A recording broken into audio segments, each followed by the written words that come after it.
and welcome to Conversations. I'm Robin, your host, and our guest today is Miss Arlana Coleman. Ms. Coleman brings over 25 years of experience in event planning from companies AT&T and from our own Wyandotte County's United Way. She has opened her own business, and it's called A Joy Event Planning, and we're here to talk with Arlana Coleman about her experiences and her challenges and the good things that have happened and are in the works. Thank you, Arlana, for being with us today on Conversations. It's my pleasure. And I know that we have a lot to get to before we get to the main topic of A Joy Event Planning. But I know you from seeing you around town, several events and clubs, and I understand that you are a DOT. Yes, I am. Graduating from Sumner High School. Wow, proud. Was it A Spartan. Spartan at Yes, the time? in Okay, fact, proud we just Spartan. celebrated our 45th class reunion. Can you believe that? I can. You know, you guys seem to. I mean, very proud, very proud of Sumner and what it had become, and of course, the talent that it produced. So, we're surely happy, and you are still a DOT. I understand. Yes, I am. So am I. And I don't plan on moving. Neither do I. I love Wyandotte County. I really do. It holds a special place in my heart. So, well, let's get to Arlana. And we're going to talk about you prior to A Joy Event Planning, where you were at AT&T for how many years? For 30 years. Wow. Now tell us about how you came out, how event planning came out of AT&T. Well, when I worked for AT&T, I did a lot of project management. And I was involved in a couple of moves from one site to another for our offices. I was involved with bringing out and introducing new products to our customers. And so that all involved a lot of planning of events. I was center manager for one of our larger business services in the downtown area for AT&T for several years. And so we planned events all the time for the center. Now you plan big events. Yes. We're not talking a small 200 to 300 people events. You're talking how many? We're talking several hundred. Right. Now that had to be very difficult and involved a lot of help, I guess, a lot of assistance with that. What are some of the events that you planned there? Well, some of the events that I planned were recognition events for our centers. We had 3 centers in the downtown area that were all under one district, and we would bring those groups together annually to do recognition for them. And so I was involved in planning those events for about 600 employees in the Kansas City area. On the bigger scale, I was involved with our when I reported into headquarters in New Jersey, I was involved with planning events in Florida. Like we would have annually, we would bring our large customers together to introduce and let them know what we had updated in our product line. And so we would have events like we would shut down the one of the Disney parks for an evening and just have our company represented there. And so I was involved with those types of events as well. Now, from that experience, you took at least a couple of key things with you into your own business. What would you say that those key things were? Attention to detail. That's the main thing. If you're going to be planning someone's event, you've got to think of all of the little things that are involved, but you also have to have a vision. You have to be able to see what the end result is. And that's something that I've been considered a visionary, so to speak, because I can see what the end result should look like, and then I can work backwards to see what I need to do to get there. Okay. Would you say that everyone needs to be that type of person on your team? Absolutely. Okay. We have to see the big picture. Have you ever had an opportunity to I guess, fix an event that may have been going down the wrong path that maybe you weren't involved with, but you could kind of come in and repair it or get it back on the right track? I'm working on an event now, and I won't say whose event it is, but it was actually a wedding that was being planned by the bride without any assistance. Oh. And it's coming up, and she called me and asked me if I would come in and help her. And so I've been working feverishly with her for the last few days, trying to get all of the details worked out on that. But it's challenging when you come in the middle of something, or in this case, it's almost at the end of the event planning process, and you try to gather everything together and try to visualize then what is the end result supposed to look like when you're trying to pull everything together some things have already been decided that can't be changed. Do you ever find yourself trying to get people to see your way of doing things without offending them or stepping on their toes? You have to be able to do that. You have to be able to communicate with people on their level and not really persuade, that's not really a good word for it. I think it's more like guide them into the direction that you think they need to be going in. What happens when they don't? When they just, you want something and you want it your way and that's it? Yeah, well, and you do run into that when you're planning at someone else's event. So the thing that you have to keep in mind is that it is their event. It's not yours. And so you have to keep in mind that you are there to please them and make sure that they're happy with the end result. And it may not be what you would want, but it's what they want. And so you have to move toward that direction. Okay. Now you retired from AT&T, and you're here in Kansas City, Kansas still. Right. But you continue working, and your next move was to... I know. Everyone says, you're retired. Why don't you really retire? But I can't. I get a lot of pleasure out of helping people, for one thing. And I really enjoy planning events, so I don't feel like it's working. So I do a lot of event planning for organizations, not-for-profits. You went to the United Way. Right. Yeah. And did event planning there. I did event planning there, and I was paid for doing that because I was filling in as an interim executive director when I was with United Way.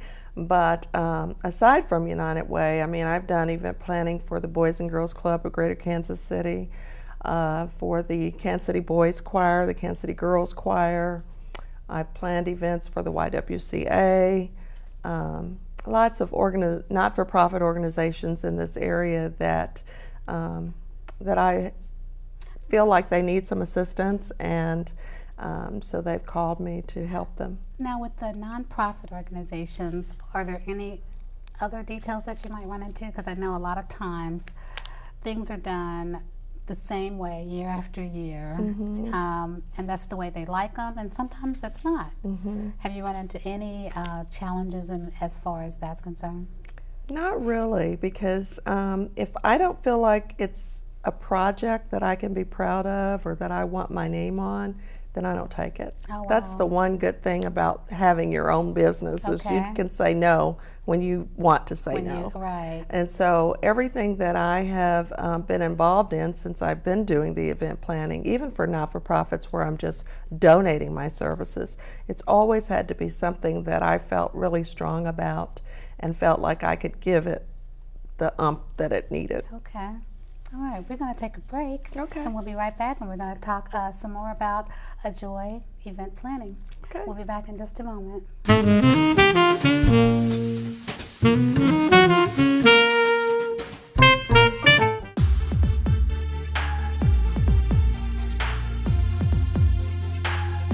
Choose your education now. Your career now. Prepare your future with quality education in more than 50 career and technical programs. Your destiny is now at Kansas City, Kansas Community College. Apply now at kckcc.edu.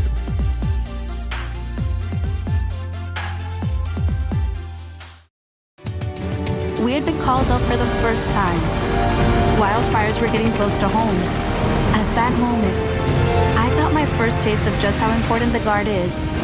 Be there for your community at nationalguard.com.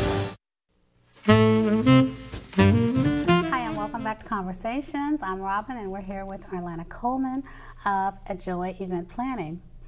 And we left off last segment. We talked about the AT&T and the United Way connection and how that prepared you for your own business. When did you, or what year did you decide to go into business on your own? I think it was in 2006, I believe. It's when I decided to start the business on my own. Okay. And what were some of what were your thoughts? I mean, were you afraid? You're nervous trying to do this on your own now? I wasn't at all nervous about it because since I retired from AT&T, it wasn't like I needed the funds. So I had my retirement, and for me, it was just something that felt like it would be fun to do. And so I really didn't look at it as a business to start with. It was just, you know, people would call me and say, would you do this or would you do that? And I'd say, oh, sure, you know, and I'd come in and make up an action plan, and we'd work it, project plan. And so then I decided, you know, I really could make money off of this. So I had a girlfriend that was doing event planning for Sprint. And I called her to say, you know, how did you go about starting your business? What do I need to do if I wanted to start a business? And she said, well, one thing, you need to stop doing it for free. Because if you do it for free, people don't want to pay you. Right. And then she said, so you need to draw up a contract and a business plan and sit down and think about what are the kinds of things that you want to do, and then try approaching some people and see if they'd be interested in paying for your services.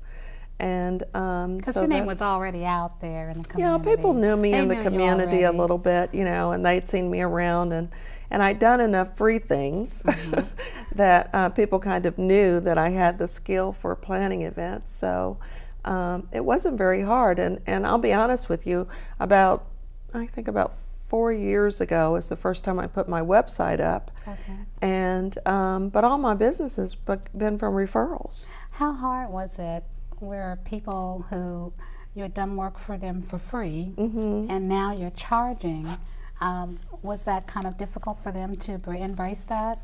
I think so, yes. A little bit. Especially people at my church. Okay. Because I do a lot of work in my church. When I retired, I went to work at my church 3 days a week doing clerical type stuff. Okay. And as kind of the office manager to assist my pastor. And so people were used to me. If we were having a banquet or something, I would plan it. And so then they started asking me about doing their weddings. And it was like, well, I'll be glad to sit down with you and we can do a contract and I can tell you what I can do for you. And they were pretty accepting of that. Okay, that's good. Yeah, some of them. And some people still kind of backed away from it because, you know, they felt like I should do it for free. Right. Yeah. Well, a service is a service. So, It is. So you get off on your own and you get some referrals in. Tell me about the very first event that you planned under your new company. I think the first one that I did, where I actually would have been the SCLC events, I think. Okay. SCLC does their King celebration on the Missouri side every year. They have for the last 40-some years. The SCLC. SCLC is the Southern Christian Leadership Conference. Okay. And so I have been working with them on a volunteer basis. And I approached Reverend Thompson, who is the president of the organization, and said, you know, I would really like to be more involved in all of your events, because they do from Monday to a week of events, actually about 10 days of events around the King holiday. And he was very receptive to that, and so we sat down and we talked about how I would interface and be his point of contact with all of the committees that work on the different events over that 10-day period. And it has really turned into a very nice working relationship. That's very good. So I've been doing their events for the last several years. I do all of their planning, bring in their speakers and get their venues set up and all of that. Now you do weddings. You mentioned weddings before. Have you run into any difficult weddings, like a bridezilla type situation? I had to ask that. I have it's to such a tell you, popular show, so you know. I have not had that experience, thank good. God. Very good. No, I haven't. So there have been some really peaceful, nice weddings. Yeah, the weddings that I've and been I did go to involved one with that have you been were good. involved with, so I can attest to it was a fantastic, beautiful event. So Yeah, I enjoy them. I really do enjoy doing weddings because there's just something about the satisfaction that you get on the day of the wedding when the bride is just so happy and pleased with everything that's fallen in place just the way she wanted it. And that's a lasting memory for the couple and their family, for that matter. yeah, because it could go bad and just anything could go wrong, so and leave a bad impression. But when the day is over, you always want that to be a gorgeous day to look back on. And you can't, you know, I haven't really had the Gonzella wedding, Okay. but I have had situations where something maybe didn't go exactly right. And so you as the event planner really have to keep a cool head. You can't get all flustered Emotional. about it. Okay. So you have to stop and think, okay, what can we do to fix this or to make this better than it's going to be if it keeps going in the direction it's going in? And That makes so I've had some situations like that where I've had to really. Because if you lose your head, then the parents of the bride, Everybody and the gets groom, excited Everybody then. gets excited. So Right. yeah, that makes perfect sense. Any family reunions you've planned? Yes, my family, of course, always counts on me to plan our family reunions, and so but I've also done some for that I've been paid for to set up family reunions in the city. Now, how difficult are they?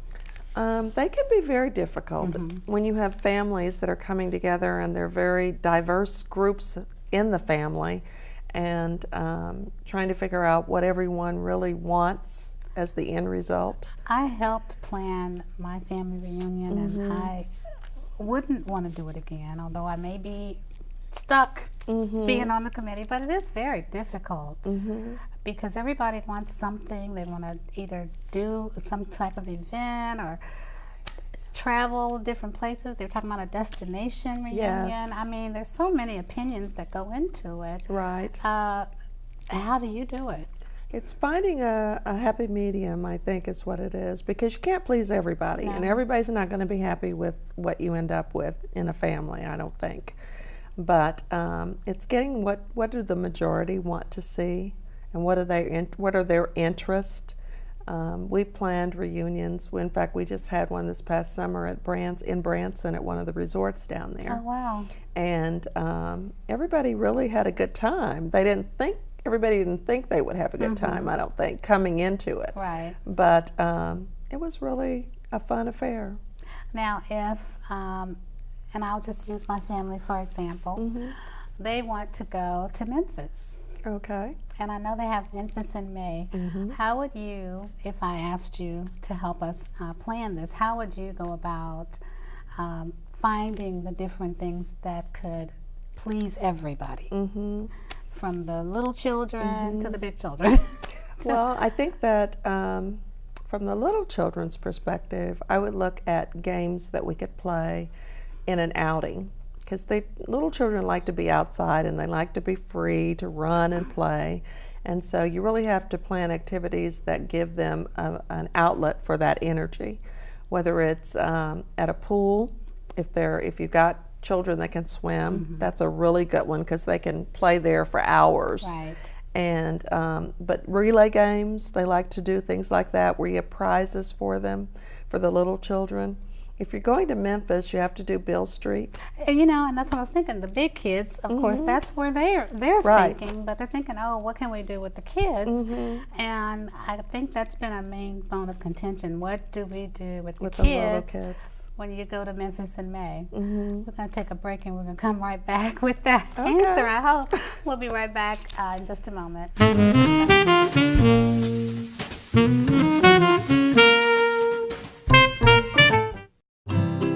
If you're a man over 50, you're in a group most likely to develop skin cancer, including melanoma. That's why your best shot is to check for a spot. Follow through and check your skin. Go to spotskincancer.org to find out how. Every year, millions of young women try to change the skin they were born with and say they'd die for darker skin. Sadly, some actually do. Change your thinking, not your skin. Stop tanning. Learn more at spotskincancer.org.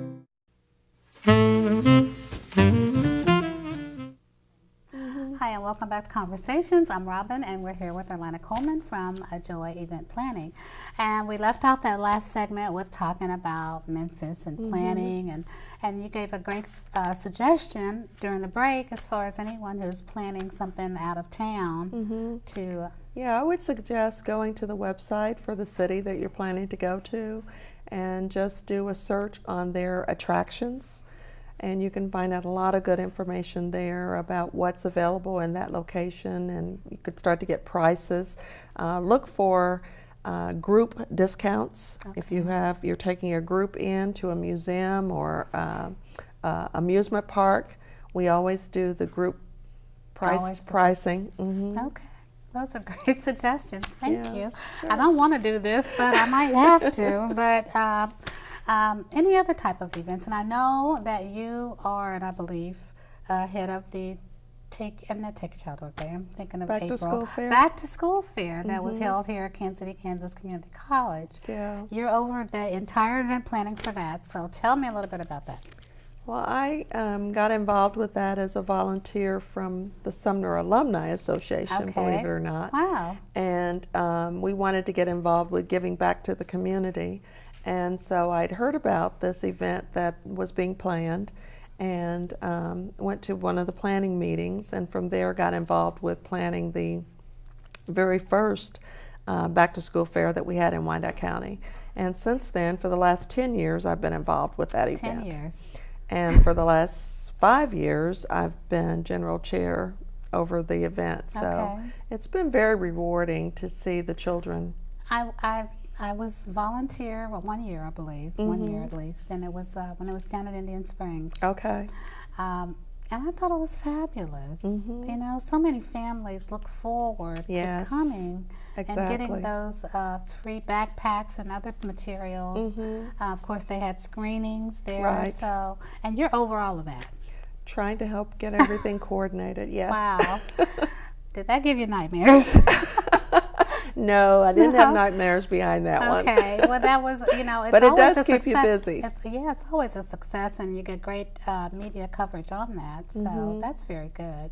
And you're planning on staying on with that for years to come? I do plan on staying on as long as I can. I enjoy it, and we always have a really good committee that's willing to work and pull everything together, and it's, you know, DOT people you can't beat. I know.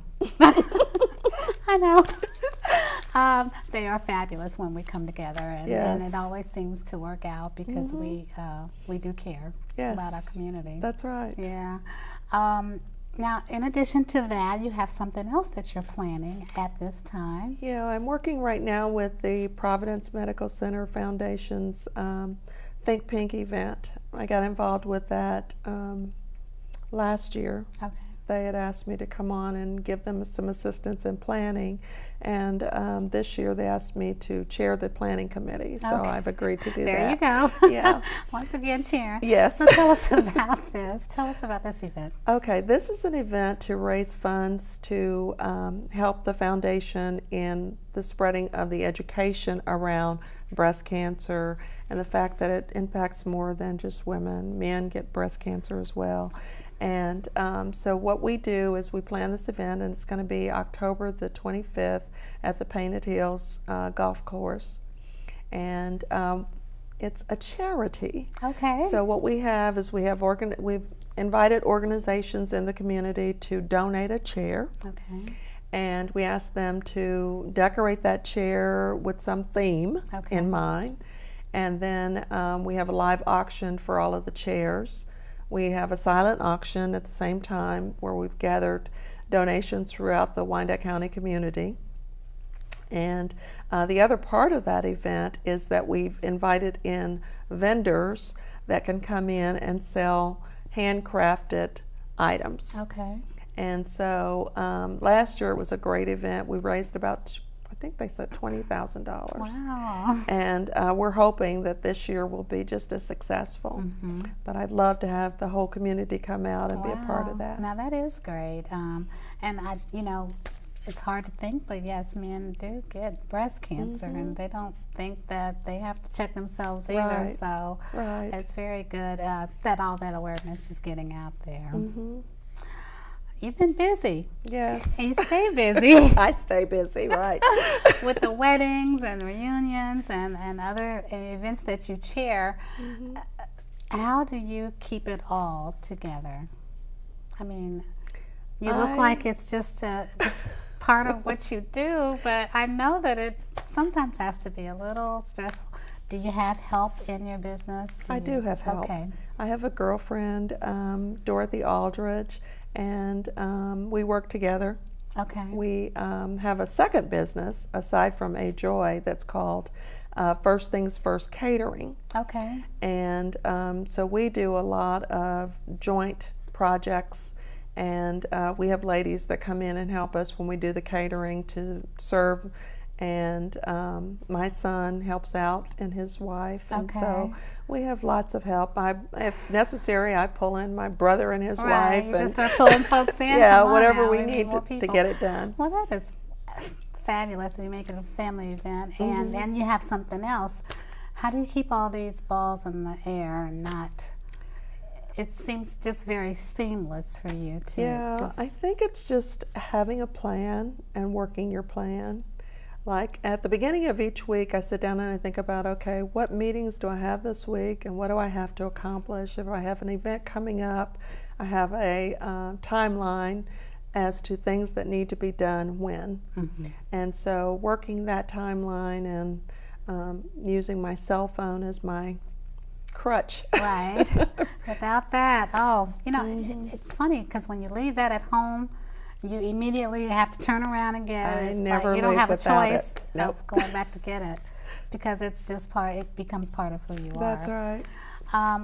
Well, we have enjoyed this conversation and finding out about your business and you and everything that you've done in Kansas City, Kansas and beyond. And I know that you're not finished, and we're probably going to see you back up here next year for the back to school fair. Now, is there anything you want us to know about your business here? Just that I'm available to do all types of events. I do seminars. I love bringing in national speakers to Kansas City.